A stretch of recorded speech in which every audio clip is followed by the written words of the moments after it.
are going to try to spend this last hour together immersing all of us deeply in the epic experience. And so to begin it, we want to show you a piece of video. How many of you followed back in 2012 the very exciting story of Kane's Arcade? Ooh, hands up if you know what Kane's Arcade was. Oh, good. So this will be new to many, many of you. Okay, we are going to pick up where the story of Kane's Arcade began in 2012. We're going to show you a video that is an October 2013 short documentary piece about this extraordinary work that a Los Angeles filmmaker whose name is Nirvan Malik created because he was inspired by the work of a young boy whose name is Kane Monroy in East Los Angeles. Kane Monroy, you will learn quickly, is the child of a single dad who runs a car part shop in a kind of forgotten, neglected part of East Los Angeles. And the story began when this particular movie maker needed a particular part for his very old, I think it was a Honda.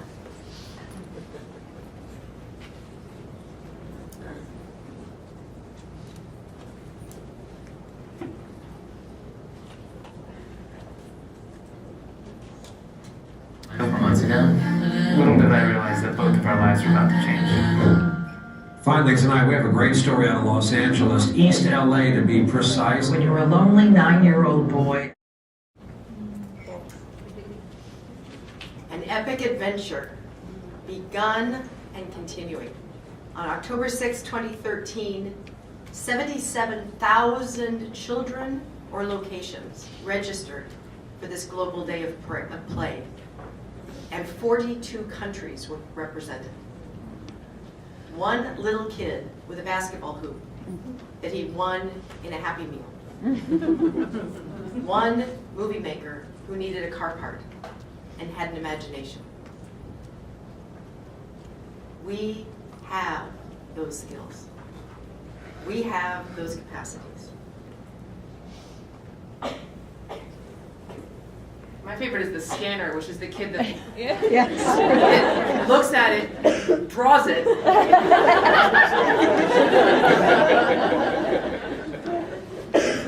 So for those of you that are keeping track here, if you go onto YouTube, you can see the original 7-minute, which is a much fuller account of the actual story to catch yourself up. But I hope you realize why we showed you this second chapter, is that what we wanted to focus on the catalytic figure.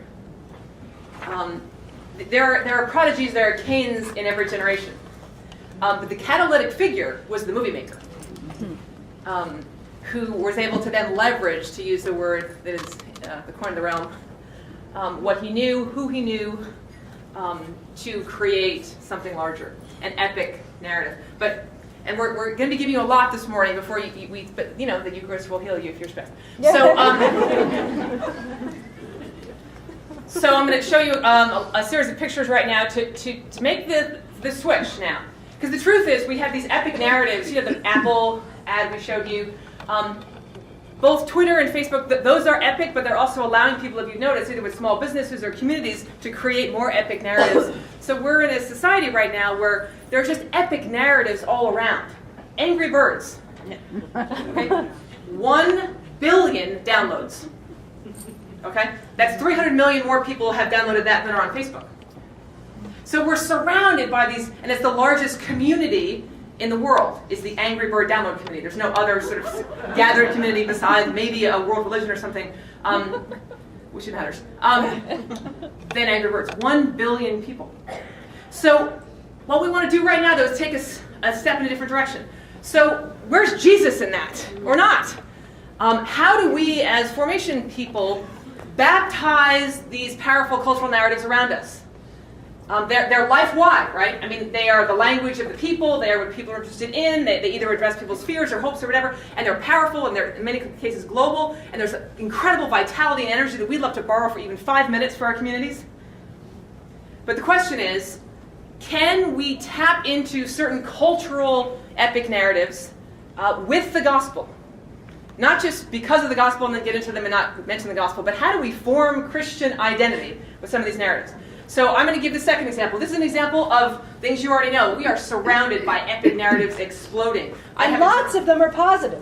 Very positive. I'm drinking my Bai juice this morning, and along the side, as I drink down, there's an epic story. At first, if you drink just one gulp, it said feel the infusion, but then hello, antioxidants. Wow, bring it on. This is getting awesome, getting better. There's an epic narrative on my juice bottle this morning. So we are surrounded by epic narratives. How do we baptize them in a Christian formation? About 2.5 years ago, I had, some of you know this about me, I had never read a Harry Potter book or saw a Harry Potter movie. I was a little grumpy at this point because the Harry Potter people just, right. So I missed the first book, the second book came out, couldn't read the second, so you read the first, right? I don't know what happened, war, whatever, terrorism, and didn't get into it. And then the first movie came out, don't go see the movie till you see the book. Do you see the problem? Yeah. Then the second movie comes out, don't see the second movie till the book. So I skipped it. 2.5 years ago, in my high school, we had a Spirit Week, and the theme was Harry Potter. And what I like to tell people, it was Homecoming Week. It was the first time we'd ever had like a movie theme for the week. Kindergarten through 12th grade. First time as a pastoral person in a high school setting that I had ever seen the high school community put things above a football game, above a dance, above dating, frankly. People had more clothes on than less, which is huge in high school. People wore house robes to the dance. People were talking to each other that hadn't talked to each other before, by race, by class, by gender, by politics. I got to the end of that week and called my mother and said, Mom, Harry Potter took on Homecoming and won. So, commitment to movies, books. So I've been trying to catch up. I now teach a class that I want to use as an example of that you can do right now. You might say, well, there's not much I can do at home. I'm not director. There's not much I can do at home. I don't have a budget. There's not much I can do at home. I'm a part-time volunteer. So stay with me for a minute. I'm a classroom teacher. That's the power I have. I have that room. Those of you that do any kind of youth ministry, I have that room with those chairs and those kids. I had learned that this narrative was incredibly powerful. So I had to get into it. And I've gotten into it. And I created a class called Christian Themes in Harry Potter, trying to create the lifelong and life-wide experience. Take this passion that they have for the story and put it into a lifelong path of Christian formation, intentional Christian formation, bringing the narrative with us. Not trying to reinvent the wheel. This is an epic narrative they know. And I want to show them that there's something about Jesus that is going to let you live more fully into this epic. You think you know what bravery is now? You think you know what loyalty and friendship is now? You think a wand is powerful? But to bring it into dialogue with their Christian formation. So basically this is a Dementor. We were outside. This Dementor is a coat rack from Target with a costume from the party store and a very scary mask. And the idea is that we were going to work up to the Dementor lesson in the class. So we started out the class in Christian Themes and Harry Potter very intentionally, so bringing their identity into the class. When they come in, there's owls on the wall that have their Hogwarts acceptance letter hanging for them. They take the owl off, they get accepted. We then house swords. We go into the narrative completely. And as we hit there, by the end of the first week, the students are told that J.K. Rowling said, by the way, not all narratives are going to work as well for Christian formation, but J.K. Rowling said the 2 Bible verses on Dumbledore's grave and Lily Potter and James's grave, those 2 Bible verses, she said, sum up the whole series. On Dumbledore's grave, it says, where treasure is there, heart be also. And on Lily and James's... A little too fast. Too fast. You've got to say it clearly. On Lily and James Potter's, that they see on Christmas Eve when he goes back to Dr. Callow, it says, the last enemy to be defeated is death. And according to J.K. Rowling, those 2 verses... What is Dumbledore's? They couldn't hear. Sorry, Dumbledore's, it says, where your treasure is, there your heart will be also. So that represents the search. And the Potters represent the death of death. And she says that is the meaning of her series. We're not saying that for her. So I tell that to the students. So from the very beginning of the interaction, what we're saying is, the person who wrote this narrative is telling you, it is a way to think epically about these 2 verses. For what are you seeking? And you do realize that death has lost its sting. It is an enemy, and it is a struggle, but it will be defeated. So the Dementor lesson, we spend the week before it with the students talking about what is a Dementor in their life. If you haven't read Harry Potter, it's okay. But if you have, what are the sources that suck your joy? And they have to write, and there's journaling, and there's sharing. And it was very moving, these 16, 17-year-olds The things that sucked her joy, of course, the college process, competition, body image, money, class, race, expectations. My mother's chemotherapy. My older brother living in our basement with an addiction that no one knows about. I mean, the list just went on, privately. And we moved toward the week learning about the Patronus charm, which is really prayer.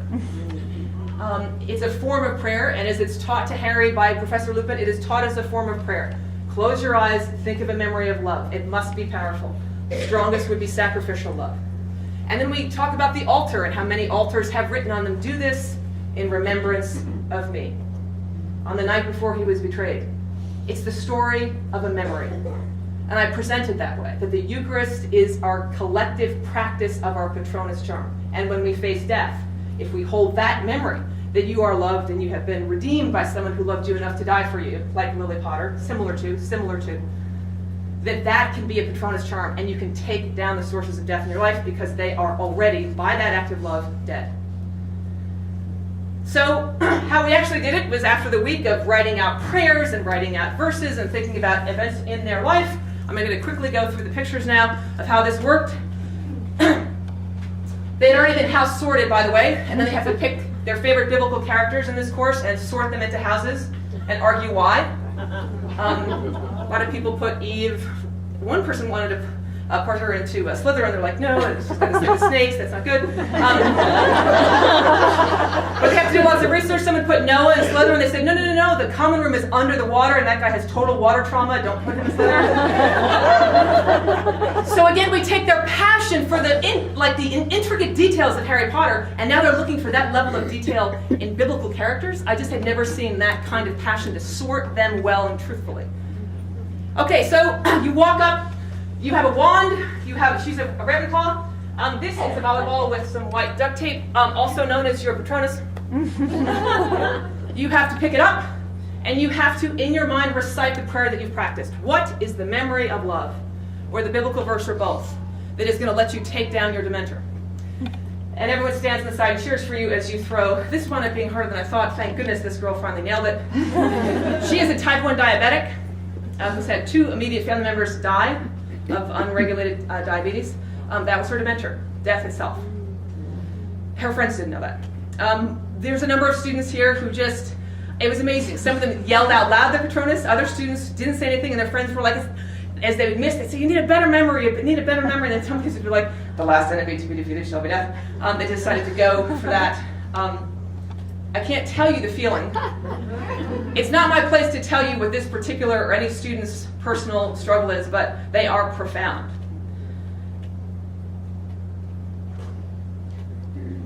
This boy never speaks, and he was speaking in this class. He just started talking about his memories of love and camp.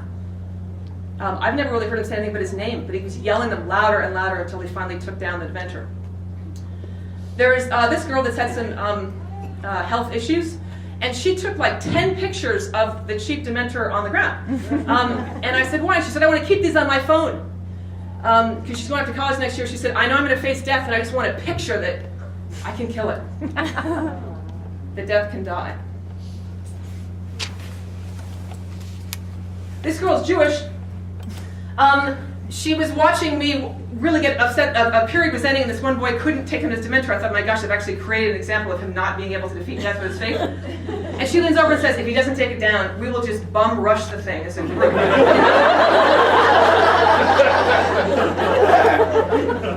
And she looked at me and she said, because that's the church, right? Yeah.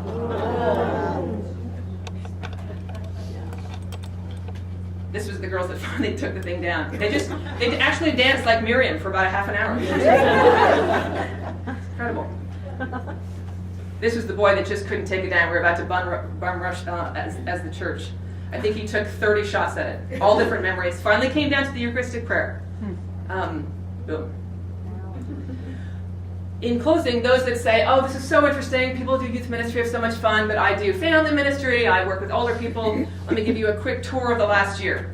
So this is a master's class at the seminary, which was an intensive 5-day class in pedagogy.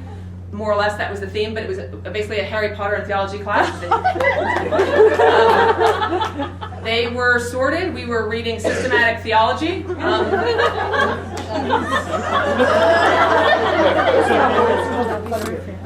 That's butterbeer. That's not alcoholic.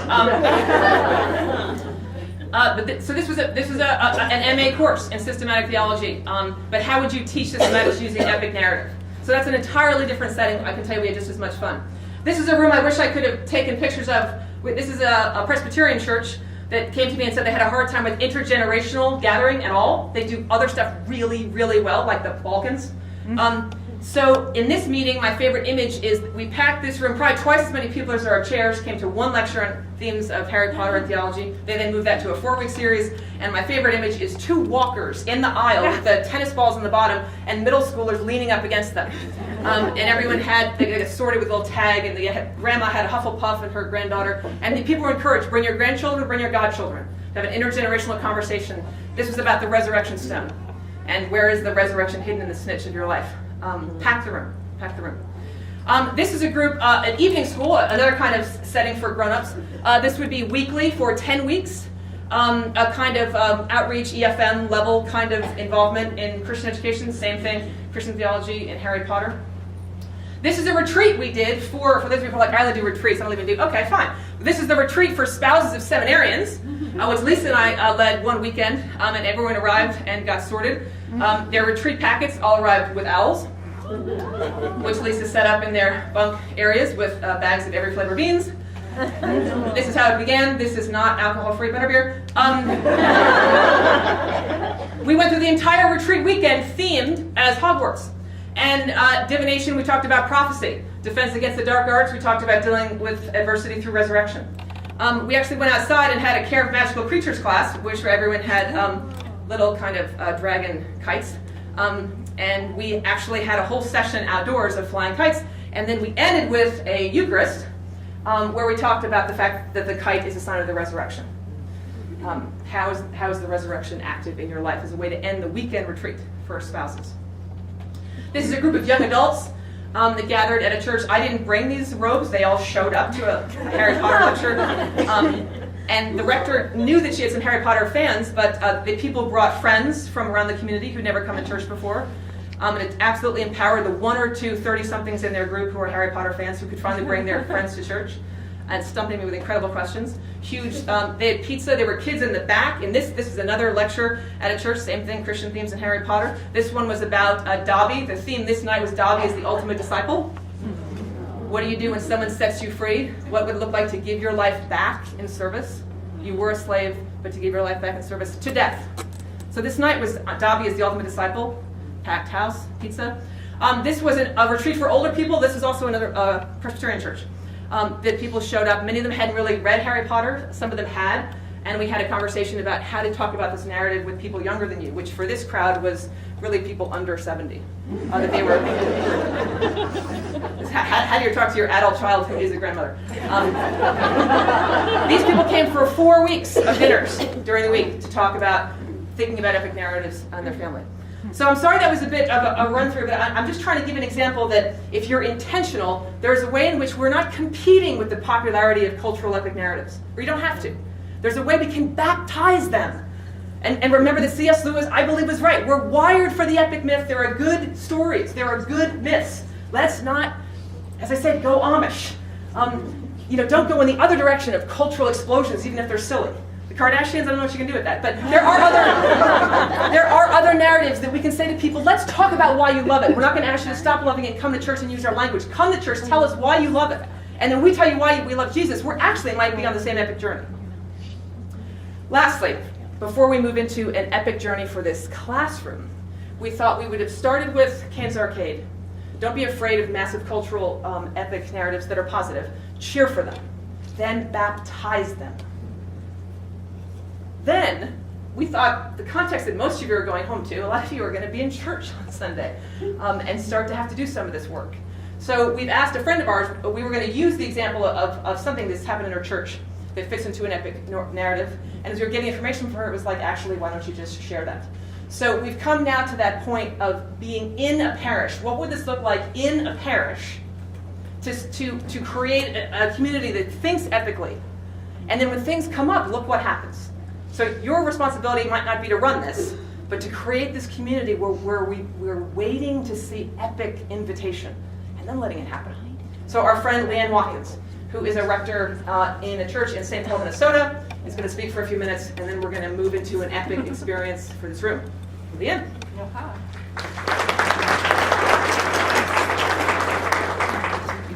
Long story very short. Small church, Minnesota, no budget, hardly any staff. We're deficit budget every year. One person in our congregation reads Greg Mortensen's 3 Cups of Tea. It pairs nicely with the NDG themes. We had a Lenten NDG theme on global poverty and literacy. Leanne, what's MDG? Millennium Development Goals, ending poverty, cutting it in half by 2015. We really have to get moving on that, being 2014, but that's not what I'm talking about. So because of that, we had a Lenten theme, all ages, intergenerational, working to equip Afghanistan girls to go to school. We collected pennies, it was a long story. Well, then someone asked, well, what about local literacy? And, well, that's a really good question, global, local. So one person took another person out to lunch who happened to know that 7 blocks from our church, it happened to be on the other side of the street, we don't really go across. There were 7 blocks from our church, there was a school where most of the homeless kids in the area went. Our system is organized in a series of magnets, so if you're an adult and you're with it and you speak the right language and you know the system, you know what school to get your kids into. If you don't do any of those things, your kids end up in the bottom pile of this school. 98% free and reduced lunch. Most of them are English as a second or third language. And the school, high turnover of teachers, high turnover of principals, very low esteem. One thing leads to another, and a couple people go to tutor there. Couple hours a week, teaching kids how to read. Then they start talking to their neighbors, and then their neighbors are going, and then pretty soon our church people are going, and then pretty soon some neighbor knows another church person. They said, well, we're congregational, can we join you? And we said, sure, and then pretty soon we had a hipster church in the neighborhood we didn't even know was there. And they're like, yeah, we'd like to do that because we want to live in poverty in the neighborhood. And so like, yeah, come on with us. And so pretty soon, 6 years later, we have 46 people each week that volunteer their time in the school, at least for 2 hours. Most do whole entire days. Now in the course of doing this, we watch this. Now remember, no staff, no budget, really no leader. I'm the rector, I had almost nothing to do with this except clap loudly when nice things happen. So then it started bringing them to deeper levels of questions. Why are the teachers tired? Why can you teach a kid for 6 weeks and then he disappears and you never see him again? Well, then we learn about the structure of homelessness in our area, which is you only get so many weeks you can stay at the shelter. And then you have to move to a new shelter, which often means you get the wrong bus to go to a different school and you start all over again. So we started asking about why that is so. And then we started volunteering at Project Home, which is overflow shelter so people can stay in the school longer. Well, then we started asking, why are all the teachers white and the kids aren't? And so then we started asking, well, how is race affecting the classroom? We started reading books and having conversations about race in the classroom. And that was really interesting because then we realized that the kids don't have books. And so we started going to garage sales. I was the biggest one of this. Love garage sales, filled my garage with books. Every year bring them to the school. They had no library and no librarian. We stocked the library and we supplied 2 hours full-time, or 2 days full-time librarian in the school.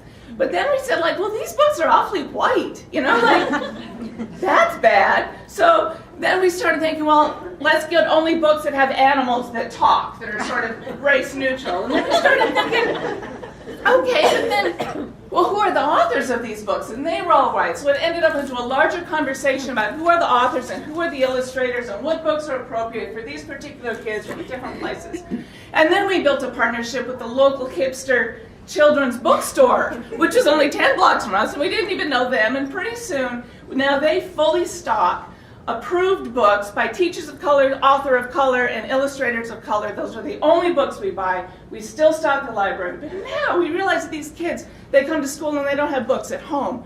One woman had a kid in her class who literally, as a kindergartner, for the first time held a book because she handed it to him. She had never known that a book had an up and down or pages that turned. Stunning. She brings us to church. She tells us, we all weep. Next thing you know, we're like, these kids need books at home. So every time they go on a major break now, our congregation provides, now with the city's help, working with the local bookstore, every kid, every major break goes home with a book for keeps, forever. So they're building their home libraries. And then we started asking, well, what is it about, why are these kids in this magnet school getting the worst of everything? We had an art teacher assigned one day, K through 6, one day a month to teach art. She goes to school on the first day, she opens the cupboard and there's crumpled pages of construction paper and nothing else. Nothing else. So she goes to us and she said, I don't know how to teach art. I don't have markers. We started a fund. We stocked that art closet. Now we've got the library going, we've got the art closet going. And then we realized there's all this teacher stuff that they're paying their own bulletin boards and their own markers. Well, now it's 6 years later, long story short, we, outside of our operating budget, because we can't afford it from our operating budget, we raise about $6,000 from the community a year. Every teacher gets at least $300 a year to spend on technology for their classroom of their choice. We stock a closet for kids whose outfits, like you have accidents in first grade, they have no other changes of clothes. We now have a fully stocked closet all the time because we have all these retired people going to Target and getting blue sweatshirts on sale. So what happens is the church I serve, we've been saying the baptismal covenant every service, every Sunday for 15 years. And I believe that has something to do with it. In our church, we also encourage people to come to the microphone with prayers of the people. Pretty soon you start hearing these stories from the school. Just before Christmas, a kid got evicted the week before Christmas break. And our whole church, we didn't know what to do about it, but we knew about it, we prayed about it, we all got weepy, and then Christmas is entirely different. It's informed completely our narrative about race, about poverty, about homelessness, about partnerships across congregations and with the business community in the school, and it's still unfolding. We don't know how to solve the problems, but now we know the kids. We know them by name, we know what the teachers need, and this just keeps unfolding. We have these big thoughts like, we want to end the achievement gap, and we want to stop the pipeline of young people of color going to prison. How do you do that epic thing? You do it by buying a book and sending it home with a kid at Christmas. That's all that we figured out anyway. So who knows what's next?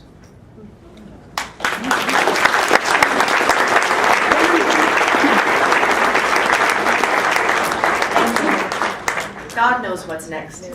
And we are the Once and Future Church. So, for the next 20 minutes, you have become command central, mission control for building the ultimate epic narrative.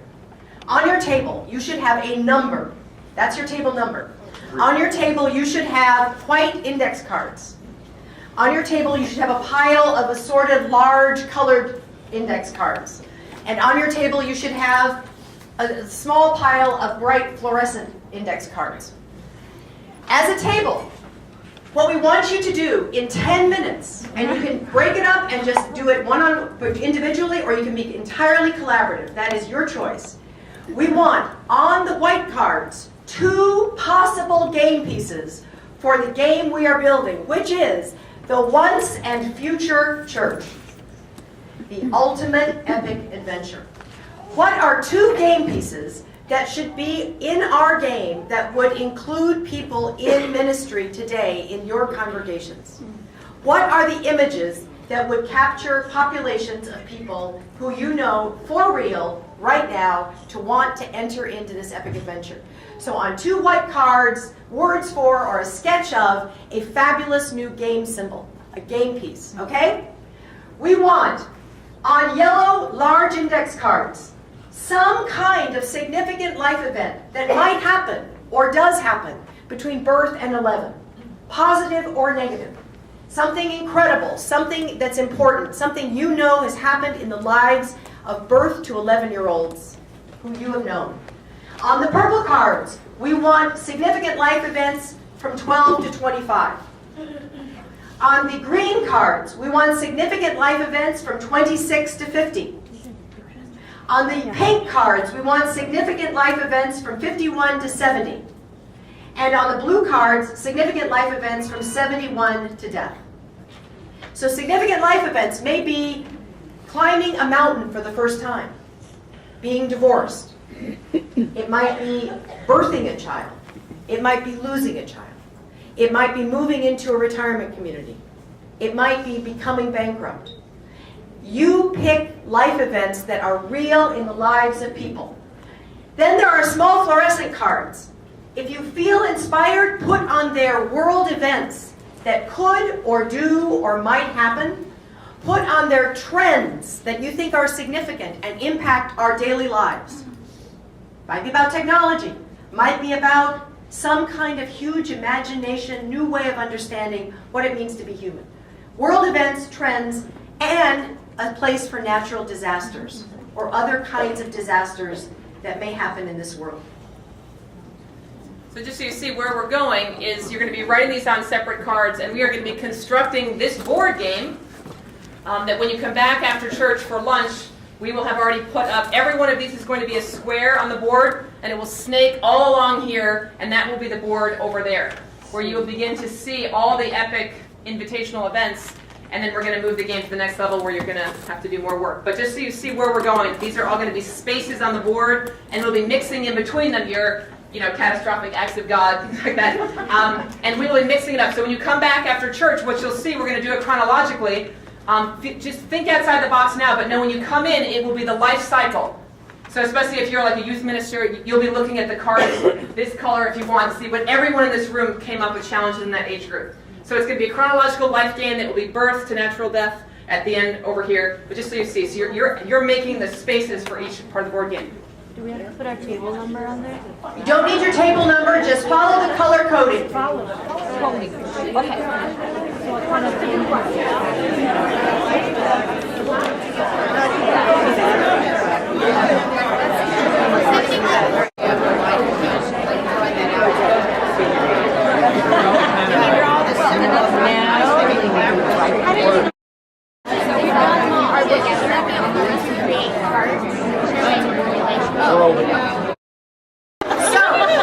If you would please put your colored significant life events in a pile, the ones you have written on.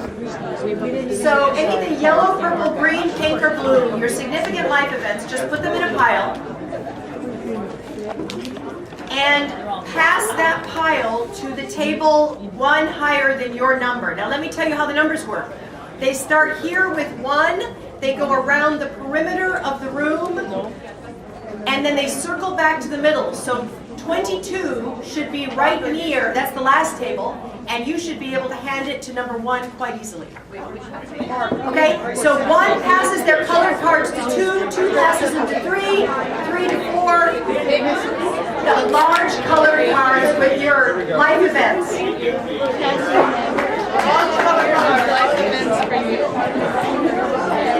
Keep your fluorescent cards and your white cards at your table. Okay, so one more way to think of it, for those of you who are in the language of the last 2 days, these events are sort of life-wide events that they're happening right now in people's lives. You're now bringing it onto the axis. How does this fit into a ministry response that would bring that into the epic narrative of a lifelong Christian identity formation? So this is, and remember we said from the very beginning, this intersection of life-wide reality with lifelong Christian formation, there's an epic moment. So you're sitting in it right now. So baptize that event on that card into a story. Sure. One for you is a child died. Maybe it was somebody put that in. The green cards, 26 to 50, parent loses a child. Your response might be identify a mentor in the congregation who has lived through that same experience. Your response might be to offer a prayer vigil for families and friends and members of the congregation to support the family. Your response might be on Holy Innocents to create a liturgy for people who have lost children in their lives. I'm going to give one from Lisa's life at the seminary. There was a period This is okay. There was very quickly. There was a period at the seminary where there were a number of families, seminary families, quietly dealing with miscarriage.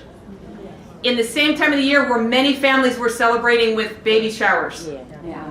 So Lisa called together quietly that community of people dealing with that issue, and they came to our home, and she had an elder, a retired bishop in the church, who had dealt with that issue in his own story, but also pastorally for 50 years. And they just formed a community. They had sort of a potluck dinner, just a gathering around what is it like to deal with issues quietly of fertility in that setting, in a theological setting, really hooked some people up. So that wasn't something, let's say, in a church, but this event happened, and it was brought into this narrative of their formation as seminarians, intergenerational, and a theological space for them to not just grieve, but begin to talk about their experience of how this was affecting their Christian formation. Epic response. Okay, you get the idea? There is so much potential. So, remember, folks, that our ultimate mission is God's mission. And as we in the Episcopal Church understand it, that is to restore all people to unity with God and each other in Christ. Go forth, live that mission, and right now, make it happen at Christ Church around the altar. Peace be with you. We have had a blast.